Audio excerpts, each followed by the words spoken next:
अनुभव प्राप्त करना चाहिए, एक्सपीरियंस करना चाहिए, तब जा कर के हमारा ज्ञान पक्का होगा और हम तमाम भ्रम से, दुविधाओं से दूर हो सकेंगे।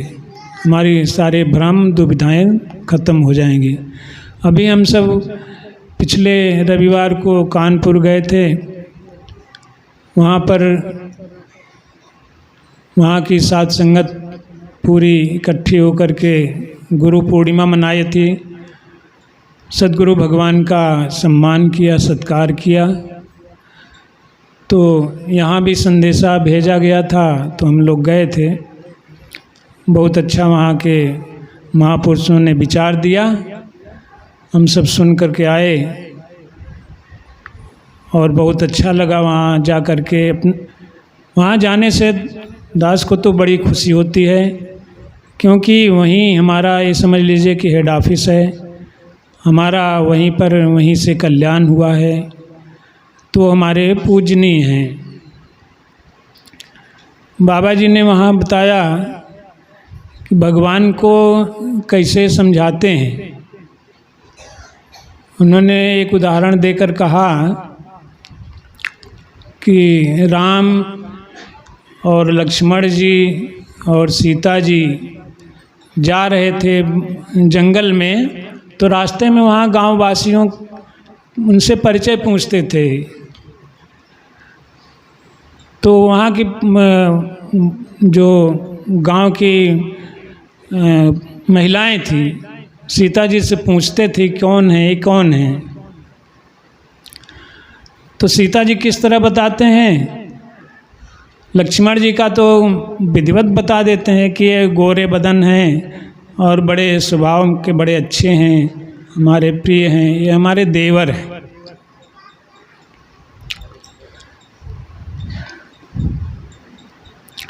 तो वो सब समझ जाते हैं कि हाँ इनके देवर हैं, इनके पति देव के भाई हैं। और भगवान को किस तरह बताते हैं सीता जी, भगवान को केवल इशारा करते हैं बस।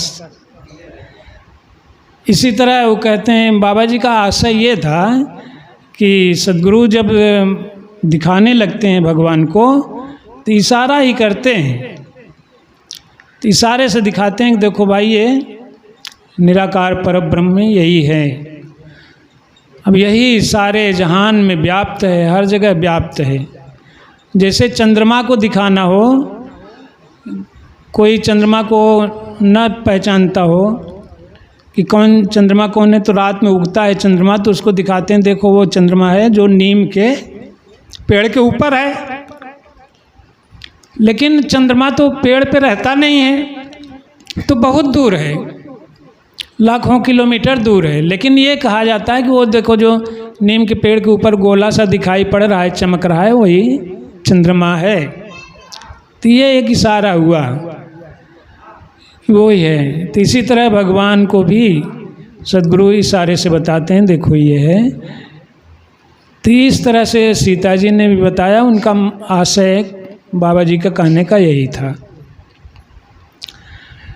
क्या कहा उन्होंने कि लक्ष्मण जी का परिचय तो बता दिया, और ये बताया कि ऐसे आँख से इशारा करके बताया कि ये जो हैं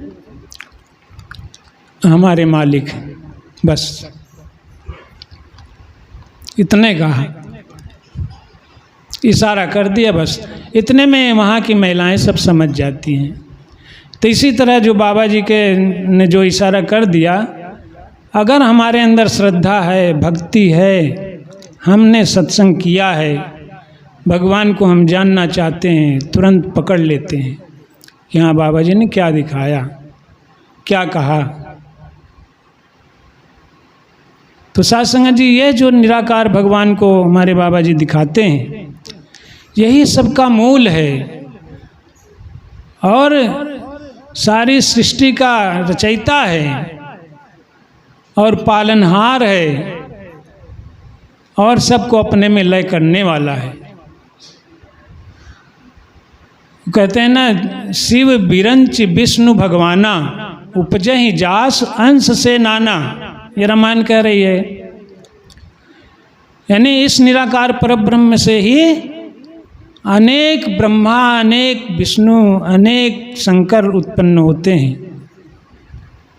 ये हमारा राम है, ये हमारा, अब राम कहिए, कृष्ण कहिए, घनश्याम कहिए, कुछ भी कहिए, नाम कुछ भी रखिए, लेकिन हमारा जो जानकारी होनी चाहिए इसकी बस, तो हमारा भगवान ये है जो सबका मूल है और सबसे पहले है, सबसे पहले से है। जब सृष्टि नहीं थी तब से है, यानी सृष्टि का रचयिता है, सृष्टि को बनाने वाला है, तो सृष्टि से पहले तो रहेगा ही, तभी तो सृष्टि को बनाएगा, तो सृष्टि से पहले से है। अब थोड़ा आप अपने अपने मन में थोड़ी सी विचार करिए कि हम जिस भगवान को मान रहे हैं, राम को या कृष्ण को या किसी को भी, शंकर को, गणेश को, किसी को भी जिसको हम भगवान मान रहे हैं, वो इस निराकार से पहले से है क्या? राम त्रेता में हुए, कृष्ण द्वापर में हुए। त्रेता में राम हुए तो, लेकिन त्रेता के पहले सतयुग था। क्या उस समय भगवान नहीं थे? क्या उस समय राम नहीं था? तब भी भगवान थे। यहाँ तक कि सतयुग के पहले भी, सृष्टि के पहले थे भगवान था। उस समय तो राम का जन्म नहीं हुआ था, तो राम का स्वरूप क्या था उस समय, कैसा था, किस तरह का राम था, किस तरह भगवान था? वो हमारा भगवान है। तो इस तरह भगवान को हम समझें। अभी गीता विचार में बताया है सुबह सुबह कि भगवान कृष्ण जी स्वयं कहते हैं कि हमने सबसे पहले ये ज्ञान जो दिया आपको, ये ज्ञान सूर्य को दिया था। उसके बाद सूर्य ने अपने पुत्र मनु को दिया, मनु ने इक्ष्वाकु को दिया। यानी सृष्टि के पहले से ये ज्ञान है, ये भगवान है। अच्छा, एक बात और ध्यान दीजिए, थोड़ा सा गीता पढ़े हैं आप लोग, महाभारत पढ़े हैं। गीता में कृष्ण भगवान तो सब कुछ बता रहे हैं, भगवान के बारे में बता रहे हैं। क्या बता रहे हैं? न अंतम न मध्यम न पुनश्चादिम पश्यामि विश्वेश्वर विश्वरूपम, इस तरह बता रहे हैं। आपका यानी भगवान का न आदि है, न अंत है, न मध्य है, आप पूरे विश्व रूप हैं। ये सब तो बता रहे हैं भगवान का रूप, लेकिन राम का नाम नहीं लिया कभी। गीता आप पूरा पढ़ रहे लिए, भगवान राम का नाम उन्होंने कहीं लिया नहीं। इसका मतलब भगवान का असला स्वरूप वो बता रहे हैं, किसी नाम के रूप में, किसी रूप के चक्कर में नहीं पड़ रहे हैं। नाम रूप अलग है, न नाम के चक्कर में। भगवान का नाम कभी नहीं लिया, राम का नाम कभी नहीं लिया, राम का, सीता का या और किसी का। गीता पढ़ डालिए पूरा, तो वो भगवान के जो असला स्वरूप है उसको बता रहे हैं, सत्य स्वरूप। तो हमारा, हम इसको माने, ये भगवान है हमारा। और वो जो है, ये भगवान जो है, आप ज्ञान पर विचार करिए, अनुभव करिए, तो आपसे अलग नहीं है। आप में और भगवान में कोई अंतर नहीं है। जो भगवान है वही आप हैं, वही स्वरूप आपका है। सद्गुरु भगवान बताते हैं ज्ञान देते समय, देखो जब सारे नौ तत्व अपने अपने में विलीन हो जाएंगे तो जो बचेगा वही आप हो, वही हम हैं। सारा सबका स्वरूप एक ही है। हमसे अलग कोई भगवान दूसरा नहीं है, आपसे अलग कोई दूसरा भगवान नहीं है, लेकिन हमें इतनी दृढ़ता नहीं है। अब ये बहुत मतलब काफ़ी ऊंचा ज्ञान है, विज्ञान है। अब इसकी तुलना में अगर हम 9 तत्वों की पूजा में लगे हैं तो इसकी तुलना में बहुत छोटा हम हैं, बहुत छोटे में हैं, हम हैं, छोटे दायरे में हैं। तो उसी तरह हमारा स्वरूप भी हम अपने आप को समझ रहे हैं, बहुत छोटा समझ रहे हैं, बहुत सीमित दायरे में समझ रहे हैं। लेकिन उससे निकल करके हम इस विराट के रूप में सोचें, अपना स्वरूप इस विराट से मिलाएं, तब जा कर के ज्ञान हमारा पूरा होता है और बहुत फैलता है। हमारा स्वरूप ये है। तो साथ संगत जी, इस पर हमको विचार करना चाहिए। और थोड़ा सा बाबा जी क्या कह रहे हैं जरा सुने महाराज। ये छठा कांड है बाबा जी के विचार का, ज्ञान कांड है इस कांड के नाम का। 9 द्वारे परघट कीने 10वां गुप्त रखाया, गुरु द्वारे लाई भवानी इकना 10वां द्वार दिखाया। बाबा जी कह रहे हैं, इसमें बाबा जी बता रहे हैं कि 9 द्वारे प्रगट कीना, 9 तत्व जो है प्रगट की प्रकट हैं, दिखाई पड़ रहे हैं आँख से। हवा भी दिखाई पड़ रहा है, अनुभव हो रहा है, अग्नि भी दिखाई पड़ती है, पानी भी दिखाई पड़ता है, पृथ्वी दिखाई पड़ता है, सब दिखाई पड़ते हैं।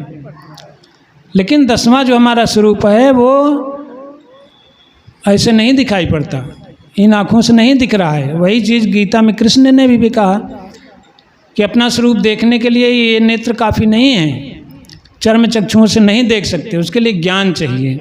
ज्ञान माने जानकारी, जानकारी चाहिए। तो 9 तत्व तो प्रकट हैं, 10वां जो है ज्ञान स्वरूप है, उसको ज्ञान से ही जाना जाता है। गुरु द्वारे लाई भावनी इकना 10वां द्वार दिखाया। जब गुरु के पास गए तब उन्होंने कृपा करके 10वां दिखा दिया। हाँ, अलग अलग विस्तार करके हम उसको समझाया कि यह जो 9 चीज़ें हैं जन्म मरण के अंदर हैं, मैली हैं, इनकी उपासना पूजा नहीं करनी, क्योंकि ये खुद नाशवान है, रहने वाली नहीं है। और 10वां निराकार है जो तीनों लोकों में व्याप्त है। इसी की बड़ाई, इसी की शोभा बतलाई गई। हाँ। इस तरह 9 तत्व जो हैं बता रहे हैं बाबा जी कि ये नाशवंत हैं, नष्ट होने वाली चीज़ें हैं। 9 तत्व, 9 तत्वों में पृथ्वी, हवा, पानी, सूरज, अग्नि और आकाश, पृथ्वी, ये सब ये भगवान नहीं हो सकते, ये एक तत्व हैं। अब जैसे अभी बात आई फोटो की, मूर्ति की। मूर्ति किस चीज़ की है? मिट्टी की है या पत्थर की है, कुछ भी है, ये नष्ट होने वाली, नाशवान है, ये भगवान नहीं हो सकते। इनको हम चाहे जिस आकार में गढ़ दें। अब निराकार साकार में अंतर देखिए यही है, निराकार की मूर्ति नहीं बनाई जा सकती, भगवान की कोई मूर्ति नहीं बना सकता, ना तो इनकी कोई फ़ोटो बना सकता है। इतना बड़ा कैमरा नहीं है कि इनकी फ़ोटो खींच सके, क्योंकि सारा विश्व इसके अंदर है। तो इतना भारी कैमरा कहाँ से आएगा जो फिर इसको फ़ोटो खींच सके? इनकी फ़ोटो नहीं हो सकती, ना इनकी कोई मूर्ति बन सकती है। तो ये सब नाशवान चीज़ें हैं, इसमें हमको विचार करना पड़ेगा। जो भगवान सद्गुरु ने ज्ञान दिया है उस ज्ञान से मिलाते हुए इस पर विचार करना चाहिए कि भाई ये भगवान कैसे है, इसको तो हमने खुद बनाया है। जिसको भगवान ने बनाया उसको भगवान मानिए तो ठीक है। भगवान ने इन सबको बनाया है, इन सबको बनाया है भगवान ने, इसमें भगवान देखिए, इनको भगवान मानिए। तो ये आशीर्वाद देंगे, आपसे प्रेम से अच्छी अच्छी बातें करेंगे। आप जो खिलाएंगे खा भी लेगा, लड्डू खिलाएंगे खा लेगा, खाना खिलाएंगे खा लेगा, और भूखे को खाना खिला देंगे तो आशीर्वाद देगा, दुआ देगा। तो ये खाना खा सकते हैं, ये पानी पी सकता है, दूध पी सकता है, सब कुछ कर सकता है। लेकिन फोटो के पानी पिलाएंगे, दूध पिलाएंगे तो वो कुछ नहीं पिएगा, मूर्ति कुछ नहीं पिएगा, पत्थर की मूर्ति। उसको लड्डू खिलाएंगे तो क्या खाएगा? लड्डू नहीं खा सकता। लेकिन ये जो भगवान की बनाई मूर्ति है ये खा लेंगे। तो उसमें बताया कि ये भगवान में और ये 9 तत्वों में अंतर है। 9 तत्व जो है वो अब विनाशी हैं, नष्ट होने वाली चीज़ें हैं, वो भगवान कभी नहीं हो सकता है। उनकी पूजा के चक्कर में नहीं पड़ना चाहिए, उनसे हमको काम लेना है।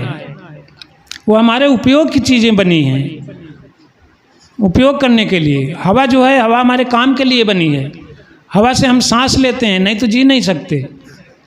और हवा से ट्रक की टायर में हवा भर दें तो कितना वजन लेके चली जाती है। और अगर ट्रक खड़ा कर दी जाए, हवा नहीं भरा उसमें, उसके टायर में हवा ना भरें, अब बैठ के पूजा करते रहे, हे भगवान, हे पवन देव, हे पवन देव, हे पवन देव, हमारी ट्रक कलकत्ता पहुंच जाए। तो क्या पहुंच जाएगी? जब उसमें हवा भरेंगे और अग्नि को जला के उसका इंजन चालू करेंगे, तब जाएगी कलकत्ता। तो ये चीज़ें हैं, बाबा जी ये सारी चीज़ें स्पष्ट करते हैं। इसमें भी वही चीज़ लिखा है। आगे क्या लिखा है? जिसका कोई पारावार नहीं पाया जाता, इन तीनों लोकों में निराकार व्याप्त है। जिसकी सिफत गुरबाणी जपू जी साहब की पहली पौड़ी में ही दर्ज है। एक ओंकार, सतनाम एक ओंकार, इसका ज्ञान सत्य है। जिन्होंने इसको जाना वह भी सत्य हो गया। एक ओंकार, एक ओंकार माने एक है और ओंकार स्वरूप है। और सारे ओंकार माने जैसे ओम लिखते हैं ना, तो उसका मतलब ये है कि सारे तीनों लोकों में, सारे संसार में व्याप्त है, सब इसके अंदर है। और सतनाम माने यह सत्य है, कभी खत्म होने वाला नहीं, झूठा नहीं है, कभी नष्ट होने वाले नाशवान नहीं है। सतनाम, एक ओंकार सतनाम। कर्ता पुरुष, कर्ता पुरुष माने करता है, करने वाला है, सब कुछ करने वाला है। और फिर पुरुष है, स्त्रीवाचक नहीं, पुरुषवाचक है। कर्ता पुरुष आजूनी सैभंग। आजूनी माने योनियों में नहीं आता। जैसे हम तमाम जीव उत्पन्न होते हैं, पैदा होते हैं, जन्म होता है, उस तरह वो नहीं होता। ये अजन्मा है। आजूनी सैभंग, स्वयं भू है, स्वयं भू, अपने से पैदा है। कोई इसका माई बाप नहीं है, कोई इसको जन्म देने वाला नहीं है, ये स्वयं से है, निराकार परब्रह्म। निर्भव, निर्भव माने इसको किसी का डर नहीं है। निर्वैर, इसको किसी से बैर नहीं है। सबको बनाया है, सबको पैदा करने वाला है, तो सभी इसके प्रिय हैं, किसी से इसको बैर नहीं है। गुरु प्रसाद जप, गुरु की कृपा से इसको प्राप्त करके उसका ध्यान करिए, भजन करिए, जप करिए। आदि सच, ये बहुत पहले से, आज से है, शुरू से है और सच है। आदि सच, जुगाद सच, जुगों जुगों से ये सच है भी सच, इस समय भी है, सच है। और नानक होशी भी सच, आगे भी भविष्य में भी ये रहेगा, सच ये सच ही रहेगा, इसका कभी नाश नहीं होता। ये भगवान है। तो साध संगत जी, हम सबको इस पर विचार करना चाहिए और सत्संग में ज़रूर आइए। सत्संग बड़ी अच्छी चीज़ है। जितना ही भगवान में हम ध्यान करेंगे, ध्यान लगाएंगे, सत्संग में ध्यान लगाएंगे, उतना ही हम अपने स्वरूप को पहचान पाएंगे और दृढ़ता आएगी और सारे ज्ञान इसमें मिलेंगे और भ्रम हमारा दूर, दुविधा दूर होगी।